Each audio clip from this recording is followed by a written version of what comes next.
You can't avoid stuff as a leader. That is your job. You are responsible for everything. There's no one there to save you. You got to save yourself.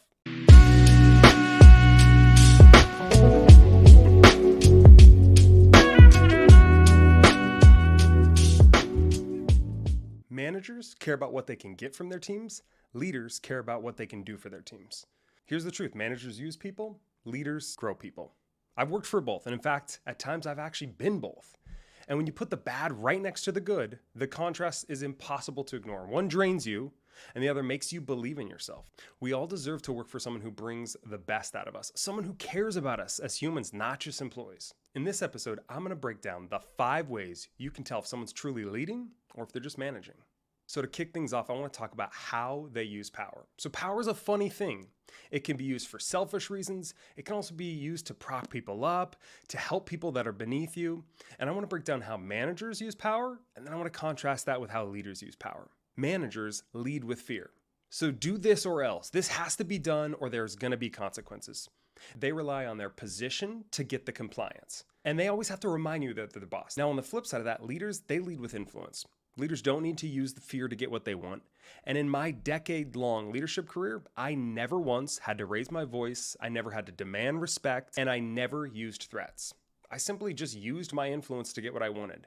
So I knew that if I treated people the right way and that they trusted me and I had their best interests in mind, that they're going to follow me and they're going to do what I ask. Moving on. Managers use their teams to get what they want, and leaders help their teams get what they want. So managers use their teams almost like assistants. What can they do for me today? What do I need from them? And it's funny, I actually worked for a C-suite executive who used people over and over again to get what she wanted. She looked at the people around her as her resources. And guess what people thought about her in the long term? They didn't like her. They thought, she's just using me to get what she wants. She's just using me to climb the corporate ladder. We don't want to feel that as employees. Now, on the flip side of that, leaders, they help their team get what they want. Leaders understand that the fulfillment and the legacy you get from helping others is what's most important. People will remember you for years and years if you make it about them. But if you're a selfish, self-centered, focused leader, guess what? People are going to remember that. They're going to remember, he's just in it for himself. He doesn't really care about me. So moving on, next one. Managers, they like to tell you versus show you. And leaders, they like to show you, not tell you. So managers are all talk. When it really comes down to it, they talk a big game. But for some reason, there is nothing to back it up. They say stuff like, we need to focus on better communication, but then they're the worst at sharing what they expect or communicating. Literally, it's do what I say, not as I do. And leaders do the exact opposite. They don't have to say a lot. They can just show you with their actions. So leaders lead by example. If they say we need to work harder this week, they're going to roll up their sleeves, get down in the trenches with you, and they're going to work harder. And so that's the key. People don't remember what we say, but rather what we do. So if you're working for someone that's all talk, there's no substance to back it up, they never actually do anything, they're probably not a leader because they're using their words instead of their actions. So the next one, managers, they like to steal credit for their employees' work. And leaders, they like to share credit. So managers are riddled with insecurity. So they feel the need to steal from the others around them so they don't become a threat. I need to steal the work that my team's doing so that they're not competing with me because I want people to know I'm the most important, I'm the special one. And leaders on the other side, they will find any excuse to lift somebody up. Even if they did some of the work, they will find a way to pass some of the credit on to their team because they know that getting the credit themselves is not the most important thing. At the end of the day, as leaders, our highest value is what our team produces. It's not necessarily what we produce, right? We're there to guide, we're there to mentor, we're there to coach, but our team's there to actually do the work. So the next one I've seen too many times. Managers, they pick the best projects for themselves, but leaders actually give the highest impact work to their team. So managers, they like to choose the most fun, the most challenging work, the stuff that's the highest visibility, and it's about them and what they want. So they're going to cherry pick the fun stuff. Ooh, that project looks good for me. I want to do that. I'm bored this week. I want to focus on this fun thing. Now, leaders understand it's not about them doing the fun work. It's about their team doing the important high impact work. They want to almost find opportunities to give their team high impact work because they know what that's going to do for them. That's going to grow their team. And it's also going to put them in a great position because they're going to look amazing for giving their team a shot and having it pay off. Another one, which is pretty scary, is that managers manipulate people to get what they want, but leaders ask directly for what they want. So managers like to manipulate, right? They can't just rely on their value or their expertise. They got to artificially manipulate and get people to do what they want. So I remember I had a boss once who promised to give me a pay raise. For months and months and months, he kept promising, saying, yep, we're going to give you this pay raise. Don't worry, it's coming, Austin. We know how valuable you are. And that raise never came. He just wanted to get me to work extra hard for a few months. And I even called him out on it later and said, like, was the pay raise ever a real thing? Was this ever coming? And he hemmed and hawed, and he didn't give me a real answer. But to be honest with you, he was just using me. And he was manipulating me to get more of what he wanted. Kind of reminds me of that movie Horrible Bosses. I don't know if you've ever seen it, but Jason Bateman's boss does that in the movie and promises a promotion and then doesn't give it to him at the end. And I just think it's hilarious because I've seen it in my own life. Now, on the flip side of that, leaders don't need to manipulate. They can ask you directly for what they want. They don't have to play any games. In fact, if you're working for a boss and you are noticing that they are manipulating, that they're not being forthright, that they are trying to pull stuff over your eyes, that's a problem. They are manipulating, and I want you to keep your guard up for that. Okay, the next one. Managers never get vulnerable, but leaders do. Leaders are totally willing to get vulnerable. They realize that the vulnerability that they bring into the team helps create connection and confidence in their team. When our leader can say, hey, I'm struggling with this, or hey, this isn't going so well, guess what that does to us? It shows us I don't have to be perfect. I can share when things aren't going well, and I'm not in it by myself. There's other people that are struggling as well. Now, managers on the flip side of that, they never get vulnerable. They keep their guards up at all costs. They believe showing vulnerability is a weakness. And you've probably worked for leaders like that. They are exhausting to work for because they appear perfect. Everything they do and say is perfect. They never make mistakes. And that leads me to the next one. Managers never think they're wrong. And leaders are easily willing to admit mistakes. I don't know if you've ever had a manager who just thinks they're perfect, right? They walk around every single day. Every email they send is perfect. Everything they say is perfect. Every presentation is perfect. Every one-on-one is perfect. They're perfect.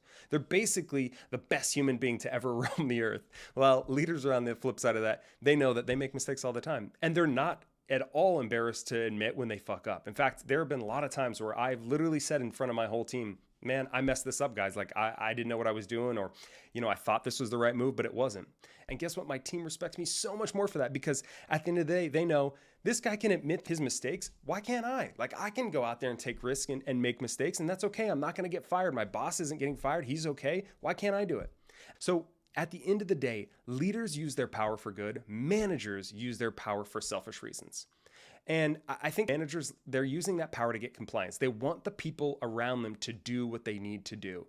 Now, leaders understand that if you are a true leader and you're using your influence and you're focusing on the right people, it almost becomes like a cheat code to get people to do what you want. Like I can't even tell you how little I had to try to get people to do what I wanted.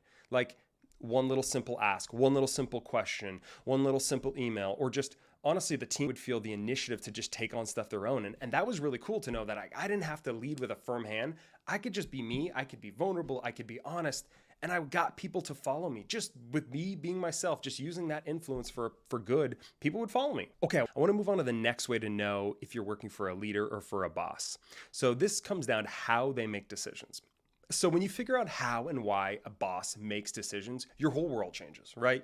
You start to know how someone operates. You can then protect yourself. You can make moves that are going to make sure that you're set up for the right success later in your career, that you are not exposing yourself too much. So figuring out how your boss makes decisions, super, super important. And so here are a couple of interesting ways to see how managers make their decisions versus how leaders do. So first and foremost, managers make decisions without considering the team. So I've noticed this. Managers operate and make decisions in a silo. They think they know best. They don't need to ask the team. Why would they ask the team? They work for me, right? I know best. I'm the smartest. Doesn't work really well. Now, leaders on the flip side, they know exactly the value in coming to the team and asking what they think. Leaders understand the power in diverse perspectives. I don't know what I don't know. I can only make decisions based on my expertise, my lens, my experience in life. Why wouldn't I want to hear what other people have to think? And so if you're not constantly asking your team what they think to weigh in on big decisions, not only are you missing out and not getting as much value as you could, but you're probably pissing off your team because you're basically saying to them, I don't really think you're important. I don't really trust your judgment. Not really a good thing. The next way I've seen a glaring difference between managers and leaders is managers, they like to think in black and white, and leaders they're comfortable operating in the gray. So managers, things are either wrong or right. They're either yes, they're no. They're either left or right. They're either up and you're down, you're right. Sorry, Katy Perry tangent there. But leaders operate in the gray. They know that there's nuance and that it's not just black or white and that there are lots of shades of gray and everything's up in the air and open for discussion. And I think that's a big thing. If you find that you're working for someone that is incredibly rigid, that only sees things one way, that's never willing to change their perspective, that's a problem. Okay, the next one. Managers focus on the company needs over the employee needs, but leaders balance the company needs with the employee needs. So at the end of the day, managers care about one thing and one thing only, what the company needs, and that's most important. So guess what that does to their employees? It screws them over, right? They forget that they're actually managing human beings, that these are people that have families and needs and wants and desires, and they just look at them as a number. And I've seen this all too many times. Managers that are moving up in a company that are focused on that forget about their people and they treat them as robots. And it's not a good sight. It does not feel good to be treated as if you don't matter, as if your needs are not important. And I think leaders do a really good job at walking that balancing act. So at the end of the day, I can't care too much about my employee needs to where I give them everything they want and need at the expense of the company. We work in a corporation. We have to make money. There are goals, there are metrics. But you can absolutely walk that line. You can make sure that you're not only focusing on what the company needs, but also realizing this is a human being and that if I don't treat them the right way, they're going to burn out or they're going to leave. Another glaring difference between managers and leaders is managers avoid fixing problems and leaders lean into challenge and solve them. So I've noticed with managers, they kind of just hope problems will go away. If I just don't talk about it or if we just kind of ignore it, everything will just fix itself. Well, that's lazy as hell. And that doesn't fix anything. It just kind of kicks the problem down the line a little bit more. So maybe you don't deal with it today, but you're gonna have to deal with it in 6 months. Or maybe it doesn't peek its ugly head today, but somebody quits in 2 months. You never know. And the cool thing about leaders is they lean into challenges. So they just roll up their sleeve and they say, hey, you know what? The team problems are my problems. So I just can't ignore it. 2 of my employees are fighting. I can't just hope they figure it out. I gotta step in. I gotta make sure that these problems are taken care of because leaders know that if there are problems on their team, the entire team is affected, including themselves. Okay, the next glaring difference is how managers micromanage versus how leaders guide and trust the work. So managers think the more they control everything, the better it turns out. And instead, the opposite happens. Their team gets dumber and slower. So next time your boss tries to micromanage you, maybe ask them something like, hey, have I done something to lose your trust? Because at the end of the day, I really think that's what it is. When we micromanage, we're basically saying, I don't trust my team. And hey, I'm guilty of this. When I first started in my leadership career, there were plenty of times where I was overly micromanaging. I was worried about getting a good outcome. And I thought, hey, if I just have my hands in everything, I will make sure that the quality of the product is spot on. Well, at the end of the day, what I was doing is I was actually creating more work for myself because then I had to be involved on every little call, every little decision versus leaders. We can just choose to trust our team and realize I hired the right people. I'm going to just get the F out of their way. And so that's what the best leaders do. They hire the right people. They give very clear expectations and then they stay out of their way. Now, if you hire good people, but you don't give expectations and just hope they'll figure it out, that's also a failure. So it's that combination of giving clear expectations, but then just saying, I've given you expectations, I'm going to back up and I'm going to just see what you do. Now, of course, we can, course correct as things go on, but you first got to give your team at least a chance to try stuff on their own. Another really big glaring difference between managers and leaders is managers think small and leaders think big. So managers, they're caring about the day-to-day grind, the day-to-day tasks, the emails they need to send, the upcoming meeting they're going to. Leaders aren't thinking about that kind of stuff. Yes, it's important, but leaders are thinking about the end in mind. They're focusing on the bigger picture. How do all these pieces fit together? What are we moving towards? What's going to be happening a year from now, not just what's happening in the next week? And so if you are working for someone that you're noticing is thinking small, they're just caring about the daily tasks, that tells me they're a manager. They're not a leader, and they're not thinking big. I think we can all agree that how somebody makes decisions can absolutely shape the team's direction. But more importantly, how you treat people determines whether anyone's actually going to want to follow you. And this is where the difference between a manager and a leader becomes impossible to ignore. Let's move on to the next use case. I want to talk about how managers and leaders treat people. So spend time around any leader and you're instantly going to feel invincible. They make you feel like you can literally do anything. Managers do the opposite. They find a way to make you feel small. to make you feel like you're not as smart and that you're not very capable. And it's weird how that works. You spend time around one person, you feel better. You spend time around another, you feel worse. So to kick things off, managers like to say they care. I care about you guys. We're a family. But at the end of the day, their actions don't really show me that. They don't check in on me personally. They don't give a shit about anything I'm going through. It's all about what's important to them. What do they need? What do they care about? Now, leaders, on the other hand, they show you they care. Right? They care about you as a human being. They care about your family. They care about your burnout, your well-being. They care about your career goals. They care about you. They want you to be happy and to be your best. Managers are all talk. Yeah, I care, but they don't show that they care. That's a big one to watch out for. So what are people saying versus what are they actually doing? That'll give you everything you need to know. Another one that I think is interesting is managers feel the need to protect their ego at all costs. And on the flip side, leaders realize that they have an ego, but they want to keep that in balance. So managers are always asking themselves questions like, do people respect me? What do people think about me? How do I look this week? Leaders are not as worried about that. They realize that their value is in how they lead the team, how they treat people, not how they look. So another interesting way to compare managers and leaders is to take a look at how managers care so much about how they look. And they want to make sure that you make them look good. Now, leaders on the flip side of that, they care about how they make you look. So managers are always worried about how bad they look. Anytime you make them look bad, it is World War III. So if you show up on a call the wrong way and you say the wrong thing, oh my gosh, they're going to scream at you. And if you send an email that maybe had the wrong person CC'd and makes our team look bad, oh my gosh, they are going to lose their shit. Now, leaders on the other side of that realize that mistakes are going to happen and they're more focused on how they can make their team look good. So they're not as worried about their own individual position. They're saying, okay, well, what does my team need? How can I get my team a cool win? How can I get Jessica to get some recognition? How can I make sure that Stuart gets the high impact projects that he wants? How can I make sure that Carol gets promoted faster? They're worried about how their team looks versus about how they look. And by the way, I'll pause and say, leaders are not perfect and don't do all of these things expertly at all times, and managers are not always bad. So it's kind of a scale, and you might be a little bit of one thing at one day, and you might be a little bit of something else another day. Another way to compare managers and leaders is when it comes to recognition. So managers don't recognize team wins. They are stingy with recognition. They find a way to skip it, downplay it, or steal it for themselves. Now, leaders on the flip side of that, they help their team get recognition. The leaders that are actually good at their job realize that the single best tool that they have is recognition. Their teams get recognized week in and week out because they know the more they recognize something, the more of that behavior they get.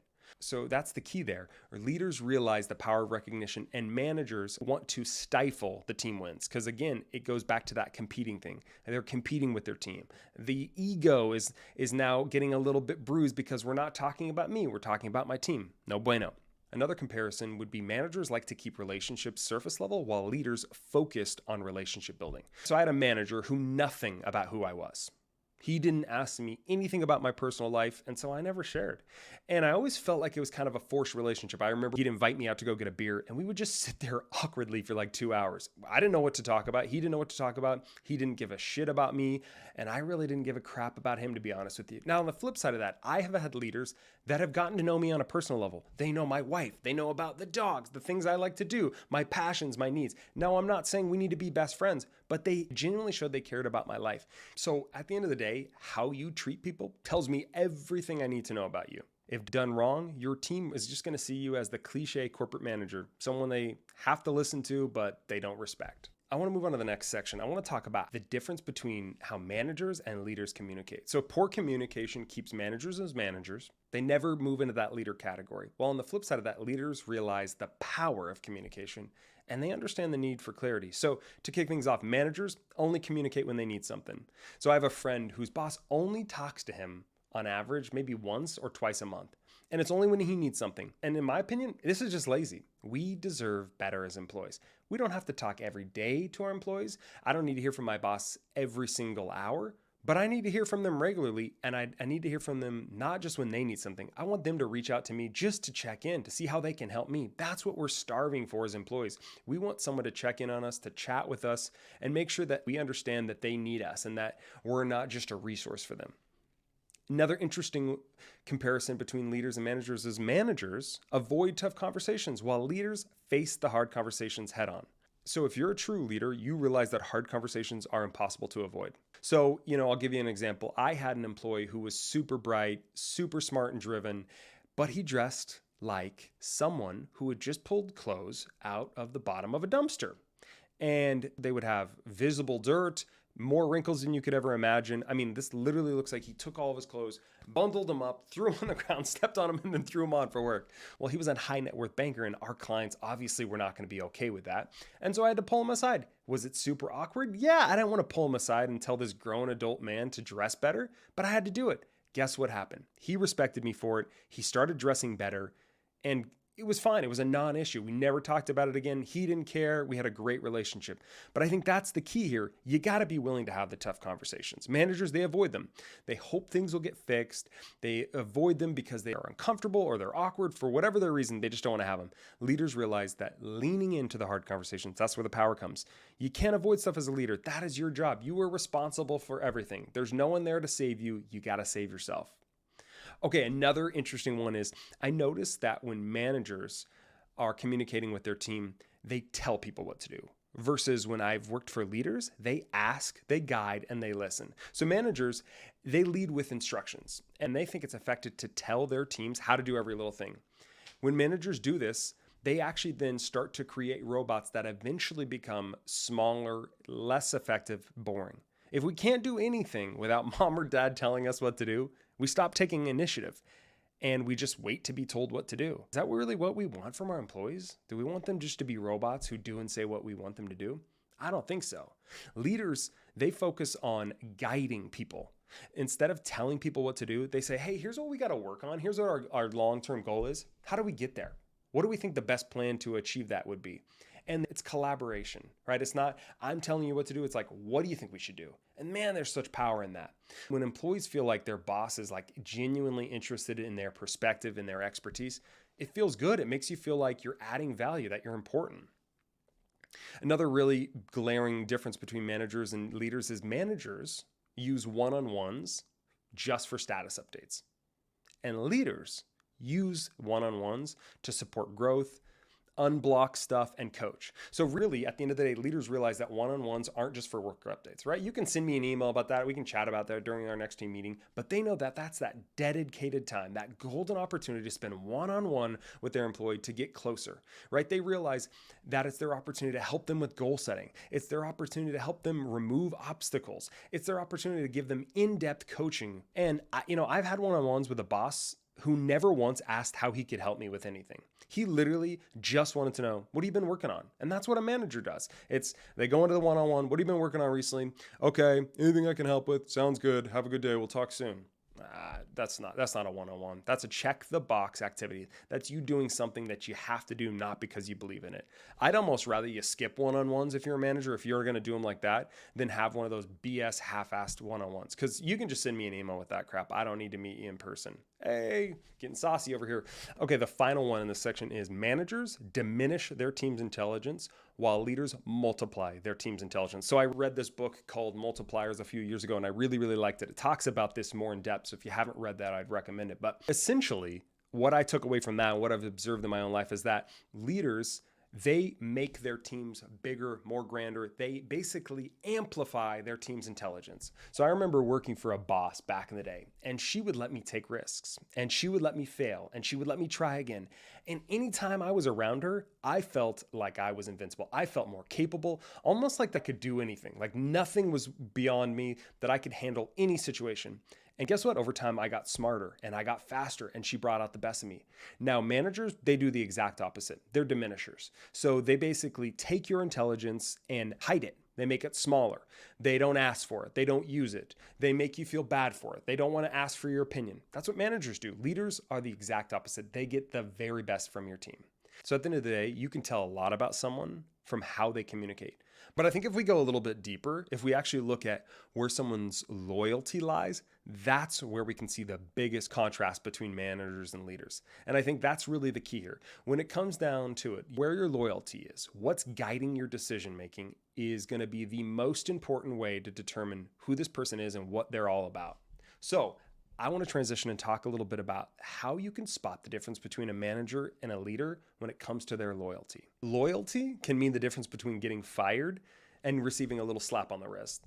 So I want to give you a couple of different ways to see where your boss's loyalty lies. So to kick things off, managers are loyal to the company, even at their team's expense. So I had a manager who chose the company instead of me over and over and over again, and I never fully trusted him. When someone isn't loyal, you are then feeling like you're exposed, that you're not on safe footing and that something bad could happen at any time. On the flip side of that, leaders are loyal to their people even when it's inconvenient. They don't care if it comes at the expense of their happiness, a little discomfort, at the expense of their career even. Leaders realize that loyalty to their people is everything. If you're not loyal to the people that you are leading, then you are not a leader. You are a manager. You're just a boss. Okay, moving on. Managers use their team to hit their own career goals. So managers are always thinking about what their team can do for them and for their career. Well, how can I get this out of my team so I can get promoted faster? Leaders know that when their team shine, their own career gets better. So I remember in 2018, I had finally realized that the less I worried about my career goals, the better I did. The focus was on my team winning. They looked better and I looked better. And it's kind of a counterintuitive way to think about it, because when we're focusing on the team instead of ourselves, we're a little bit worried. Am I going to get what I need? And are things going to work out for me? Well, for me, I realized that when I was focusing on the team, I didn't have to think about that as much because I was thinking about others. And I don't know if that comes from my faith and just knowing at the end of the day that God's got a plan for my life, that things are working out, the universe is always giving me what I need. I don't need to control and worry about it. But I think that's a really big one. And leaders understand the importance of getting their teams to get where they want, and that's going to then help them. Next one is around accountability. I have noticed that managers avoid accountability. They hope problems fix themselves, and they don't want to have those uncomfortable convos, and they don't want to have to nag or keep their people accountable. Now, leaders on the flip side of that, they hold themselves and their team accountable to high standards. Leaders realize that accountability is the key to long-term success. They don't shy away from it. And I'll admit, when I was starting my leadership career, I felt a little bit weird about accountability. I felt like I hired people, they should just do it. I don't need to hold them accountable. Like, no one has to hold me accountable. I do all my work. Why do I have to do this for my team? Well, then I realized the power of accountability. I read a book years ago that did a profile on American Express and the transformation they went under with their new CEO when they started leaning into accountability. And then I realized that I was just avoiding accountability because I was uncomfortable. I need to hold my team accountable. And I also need to hold myself accountable. So I had incredibly high standards in my team. And people would always tell me like, Austin, you have really high standards. But they never told me I wasn't fair. And they never said I went overboard. I just knew that I was capable of a lot. And I also knew that my team was capable of a lot. And I know that sometimes it just takes accountability. I mean, heck, that's half of the job I do as a career coach is I keep our clients accountable. Ask them to follow up on the stuff they say they're going to do. Make sure that they're actually following through on the commitments that they've made to themselves. So I hope this was helpful to kind of see the comparison between managers and leaders. It was really fun to kind of go back and look at all the different use cases that I've seen through my career. So to wrap things up, 2 things I want to tell you. Number 1, since I dropped the career fulfillment quiz, I have been blown away by how many people have taken it. I've gotten the same feedback over and over again, and it's this: I'm surprised I haven't asked myself these questions. I put together a 60-second career fulfillment quiz. It's going to help you get clarity. It's free, and I guarantee you're going to find value. You're going to ask yourself questions about your career, your life, and your fulfillment that you've never asked before, and you're going to get clarity on, am I on the right path? Am I doing what I need to do? Okay, to wrap things up, I want to give you a challenge. So if you're an employee, I want you to do this. If you recognize your boss is in the manager column, you're not crazy. You deserve better. I want you to do 2 things. Either 1, I want you to give them some feedback, or 2, I want you to find an actual leader to work for. When you work for a leader, your life gets better. I promise you, your life will change the moment you work for a leader. So for bosses, if you recognize yourself in the manager column, good, that's okay. That means you're paying attention. Leadership isn't a title. It's what you do every single day. So I want you to start choosing to show up as the leader you wish you had. So I want to say thank you so much for listening. Make it a great day.